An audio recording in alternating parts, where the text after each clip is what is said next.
After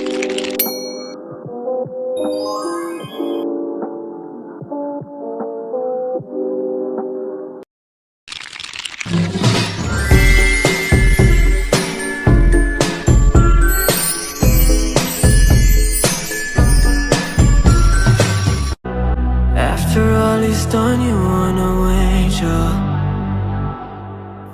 Girl, it's human nature, nothing to be shameful. After all he put you through, you're used to feeling painful. Girl, it's human nature. If you know you need another stranger, yeah. Bring it back, no chance, no leeway. When it's said, it's done, feel no ways. You don't wanna give time to the morning come. Sentiments, I'm not, no. You don't even wanna find the truth. When it makes sense, it rides with you. Somewhere in those eyes, when it comes to mine, recognize this part of you. All you know is being on your own is less than painful. So cut him off eventually or later. Girl, it's human nature, nothing to be shameful. After all you put you through, you're used to feeling painful. Girl,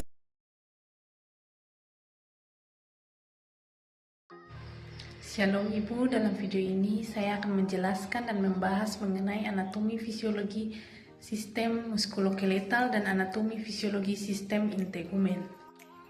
Sistem muskuloskeletal adalah sistem tubuh yang terdiri dari tulang, otot, sendi, ligamen, dan tendon yang berfungsi sebagai penopang tubuh, pelindung organ vital, serta memungkinkan pergerakan. Dalam sistem ini terdapat otot rangka. Otot rangka umumnya melekat pada tulang dan membantu menggerakkan tubuh, tidak seperti dua jenis jaringan otot lainnya.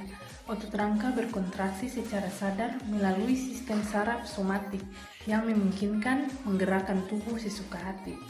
Pada gambar ini terdapat lapisan luar jaringan ikat yang disebut epimysium.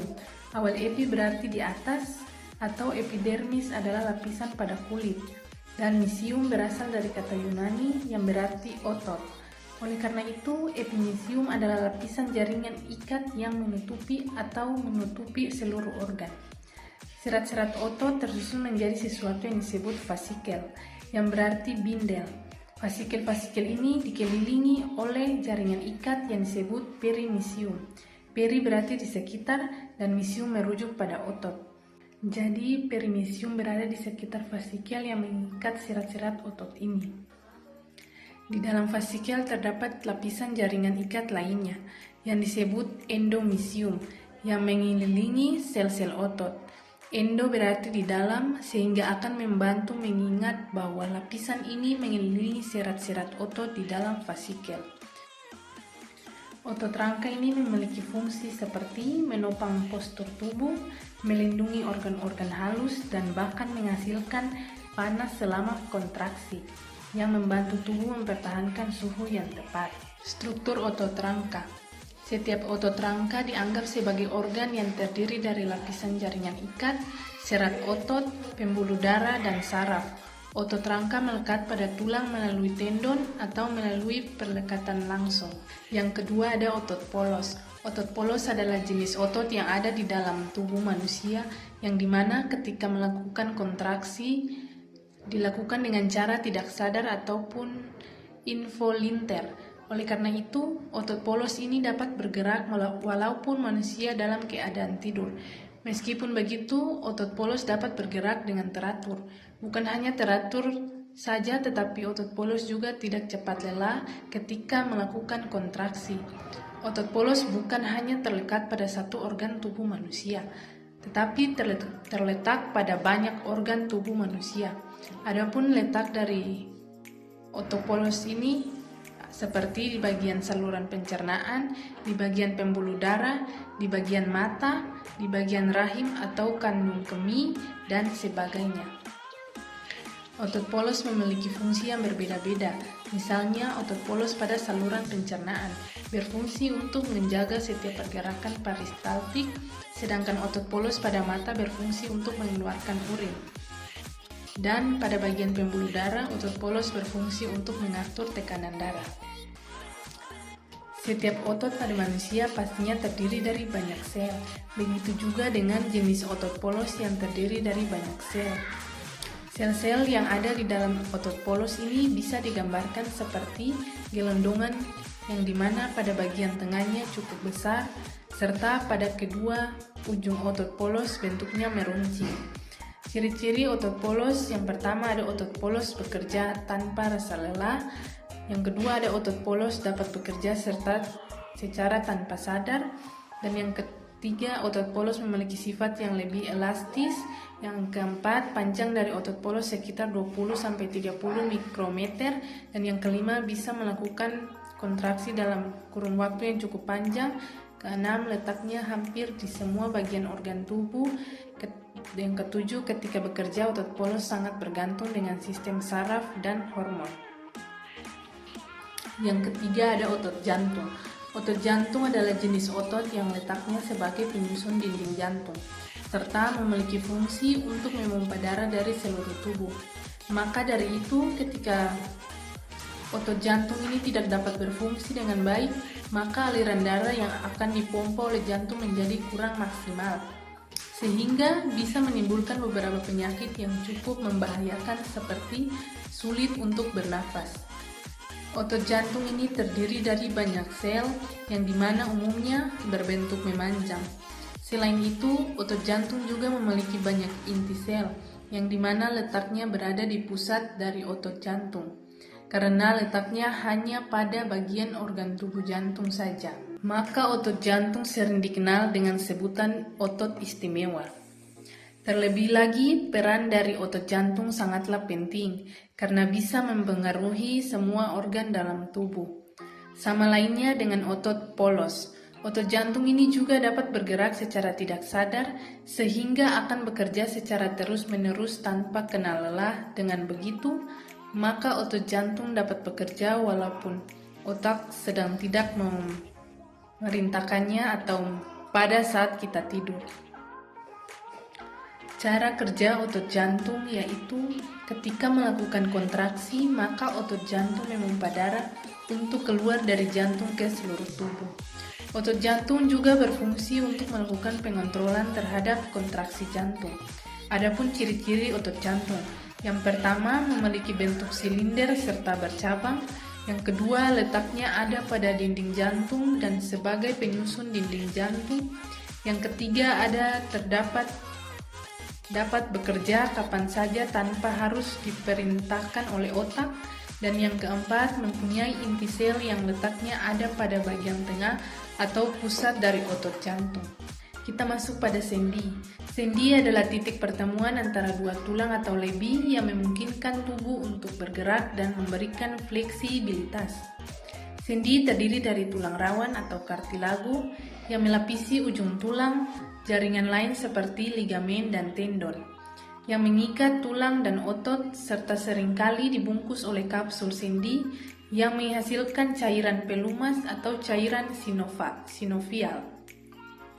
Fungsi utama sendi memungkinkan gerakan. Tanpa sendi, tulang tidak bisa ditekuk atau bergerak, sehingga kita tidak bisa melakukan aktivitas seperti berjalan, membungkuk, atau melambaikan tangan.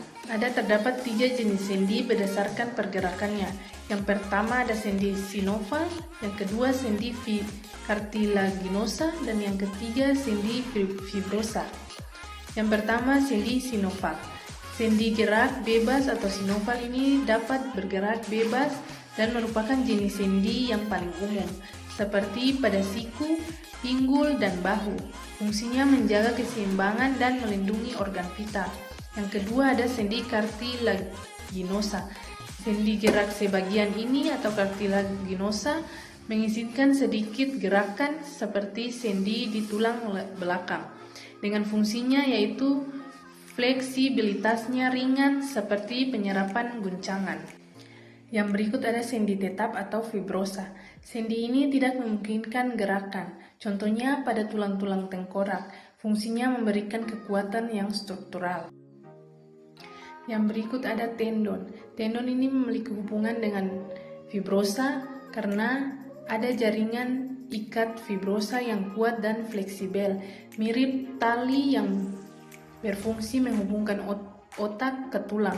Fungsinya adalah mentransfer gaya dari otot ke tulang untuk menghasilkan gerakan sendi. Tersusun terutama dari protein kolagen, tendon sangat kuat terhadap tarikan tetapi elastis, sehingga rentan cedera seperti repekan jika mengalami tekanan berlebihan. Adapun fungsi utama tendon yaitu menghubungkan otot ke tulang, memfasilitasi gerakan, dan menyerap benturan. Yang berikut adalah ligamen. Ligamen memiliki konsep yang sama dengan tendon, tetapi fungsinya berbeda, yang dimana ligamen menghubungkan tulang ke tulang, sedangkan tendon menghubungkan otot ke tulang. Fungsi utama ligamen menyatukan tulang dan bagian tubuh lainnya dengan cara yang memungkinkan gerakan terbatas. Ligamen memberi ruang gerak sedikit, tetapi juga mencegah bagian-bagian tubuh bergerak terlalu banyak atau bergerak ke arah yang salah. Ligamen terdapat lebih dari 900 ligamen di tubuh. Banyak di antaranya terdapat di anggota tubuh, terutama di sendi-sendi yang mengartikulasi beberapa ligamen yang menghubungkan otot ke tulang dan menopang organ-organ besar di rongga perut.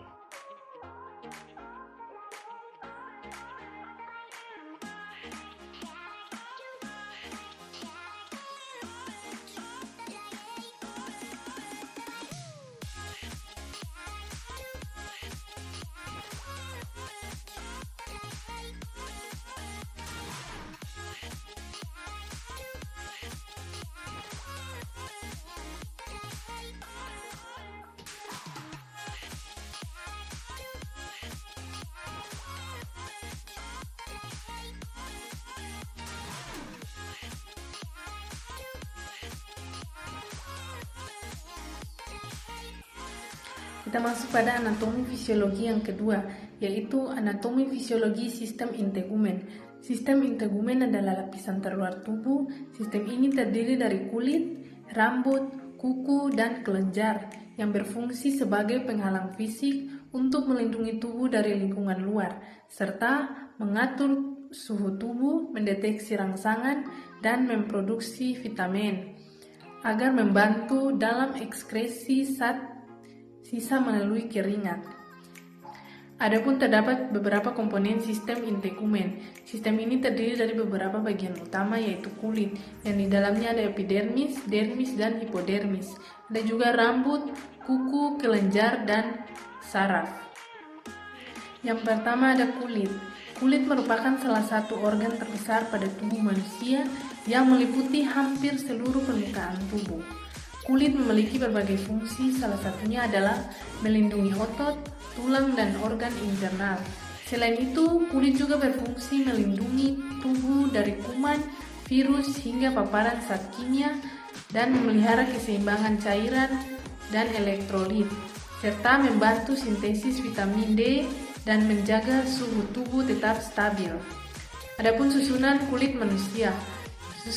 Susunan kulit manusia merupakan organ dinamis yang terus-menerus mengalami perubahan selama seseorang hidup. Lapisan yang ada pada bagian dalam akan menggantungkan lapisan luar yang luruh tanpa disadari. Struktur anatomi kulit manusia yang pertama adalah epidermis. Lapisan epidermis tidak memiliki pembuluh darah, pasokan nutrisi, dan pembuangan diperoleh dari lapisan yang lebih dalam, yaitu dermis. Dalam anatomi kulit, di bagian epidermis juga terdapat sel Langerhans yang berperan sebagai bagian dari sistem imunitas kulit, dan sel Merkel yang berfungsi membuat kulit sensitif terhadap sentuhan. Lapisan kedua dalam struktur anatomi kulit manusia adalah dermis. Dermis berfungsi untuk mendukung epidermis dan memiliki struktur yang lebih kompleks. Struktur penyusun dermis terdiri dari serat elastis, serat retikular, dan serat kolagen. Lapisan ketiga dari struktur anatomi kulit manusia adalah hipodermis. Hipodermis berada di bawah lapisan dermis dan berfungsi meletakkan kulit dengan otot atau tulang, menyerupai pembuluh darah dan mempersaraf kulit. Hipodermis sendiri sebenarnya bukan lagi bagian dari lapisan kulit. Pada lapisan ini terdapat jaringan lemale yang menjadi bantalan dan isolasi panas tubuh. Komponen utama yang berikut ialah rambut. Rambut adalah filamen keratin yang tumbuh dari epidermis. Rambut terutama terbuat dari sel-sel mati yang terkeratinasi. Helai rambut berasal dari dermis dalam suatu struktur yang disebut folikel rambut. Batang rambut adalah bagian rambut yang tidak melekat pada folikel dan sebagian besarnya terekspos di permukaan kulit. Sisa rambut yang melekat pada folikel terletak di bawah permukaan kulit dan disebut sebagai akar rambut. Setiap akar rambut terhubung ke otot polos yang disebut pili erector yang berkontraksi sebagai respons terhadap sinyal saraf dari sistem saraf simpatik. Sinyal-sinyal ini membuat batang rambut luar berdiri yang biasa disebut merinding. Tujuan utama respons ini adalah untuk menjebak lapisan udara guna menambah insulasi dan kehangatan. Rambut memiliki beragam fungsi termasuk perlindungan, masukan sensorik, termoregulasi, dan komunikasi. Misalnya rambut di hidung dan di telinga, serta di sekitar mata atau bulu mata. Melindungi tubuh dengan menangkap dan mengeluarkan partikel debu yang memungkinkan mengandung alergen dan mikroba. Struktur rambut dalam integumen meliputi batang rambut, akar rambut, folikel rambut, kelenjar sebasea, otot erector pili, serta pembuluh darah dan saraf yang menunjang pertumbuhannya. Komponen utama yang berikut ialah kuku. Kuku adalah struktur khusus epidermis yang terdapat di ujung jari tangan dan kaki. Badan kuku terbentuk di dasar kuku dan melindungi ujung jari tangan dan kaki. Karena merupakan ujung terjauh dan bagian tubuh yang paling banyak mengalami tekanan mekanis. Istilah kutikula mengacu pada lapisan kulit pelindung di pangkal kuku. Badan kuku tersusun dari keratinosit mati yang padat. Badan kuku berfungsi sebagai penopang punggung untuk mengambil benda-benda kecil dengan jari. Dasar kuku kaya akan pembuluh darah sehingga tampak berwarna merah muda kecuali di pangkalnya tempat lapisan epitel tebal di atas matriks. Adapun fungsi utama kuku ialah melindungi ujung jari dari cedera, mekanis, infeksi, dan kerusakan lingkungan. Juga membantu meningkatkan sensitivitas sentuhan dengan distribusi dan tekanan.